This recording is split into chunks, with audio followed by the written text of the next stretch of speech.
කුමාරි නංගි ඔයා දන්නවනේ මං ඉස්සර ඉඳන්ම ඔයාට මනාපයි කියලා. මම මේ ගැන ගෙදරටම ඇවිල්ලා කතා කරගන්නයි ආවේ. අනේ සමන්නයි.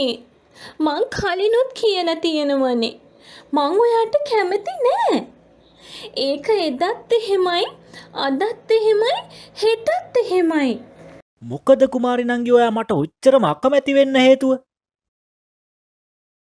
මට බෑ. ඔයාව කසාද බැඳලා මගේ නෑදෑයොන්ට ද්‍රෝහි වෙන්න. ඈ නෑදෑයොන්ට ද්‍රෝහි වෙන්න බෑ? ඒ මොකද්ද ඒ කතාව? මේකනේ අයියේ. අපේ පවුලේ ඔක්කොමල බැඳලා ඉන්නේ අපේම නෑදෑයෝ විතරයි. මාත් කවදා හරි බඳිනව නම් බඳින්නේ නෑදෑයෙක්ම තමා. මොකක් කිව්වා? පවුලේ ඔක්කොම බැඳලා ඉන්නේ නෑදෑයෝ? ඕ අපේ ආච්චි බැඳලා ඉන්නේ සීයා. අම්මා බැඳලා ඉන්නේ තාත්තා. නැන්දා බැඳලා ඉන්නේ මාමා. ලොකු අම්මා බැඳලා ඉන්නේ ලොකු තාත්තා. පුංචි අම්මා බැඳලා ඉන්නේ බාප්පා. මම මේ සම්ප්‍රදාය කඩලා ඔයාව බැන්දොත් අපේ මලගිය නෑයෝ වලෙන් නැගිටලා ඇවිත් ශාප කරයි අයියේ. ඒක නිසා මං ඔයාව කසාද බඳින්න කැමති නෑ. ඔයා මං ගැන බලාපොරොත්තු තියාගන්නත් එපා.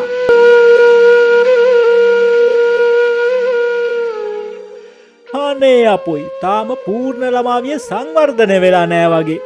මේ කොළුව අපේ කෙලී කියන ඒවා වැඩිය හිතන්ට යන්න එපා. මං අපේ කෙලිත් එක්ක කතා කරලා බලලා පණිවිඩයක් එවන්නම්කෝ. ඒක නෙමේ කොළුව. තමුන් ඩුබායි ගිහින් මොකද්ද කරපු රස්සාව කිව්වේ? මාමට කියන්ට මාමේ මං එහෙති බීම වර්ගයක් හැදුවනේ. බීම වර්ගයක්? ඔය පළතුරු බීම ඒ වගේ බීම වර්ගයක්ද? ඔව් මාමේ. හැබැයි ඉතින් පළතුරු බීමම නෙමේ. මේ රට ඉඳි සීනි ඊස් දාලා පැහෙන්ට තියන්ට ඕනේ. ඊට පස්සේ ඒ වගේ වාෂ්පාරගෙන ඒ වාෂ්පෙන් තමයි ඔය බීම හැදුවේ. එහෙනම් මාමේ මං ගිහින් එන්නම්කෝ. මාමා කුමාරි නංගිත් එක්ක කතා බහ කරලා මට උත්තරයක් කියන්නකෝ. මං කුමාරි නංගි ගැන බලාපොරොත්තුවෙන් ඉන්නේ කියලාත් කියන්නකෝ කුමාරි නංගිට. මොකද්ද බොලේ ඒ බීම? රට ඉඳි සීනි ඊස් දාලා හදන බීම. දුවේ උඹ නෑදෑයෙන්ම බැඳගනින්. මේ යකා බැඳගත්තොත් උඹටත් හිරේ විලංගුවේ යන්ට තමා වෙන්නේ.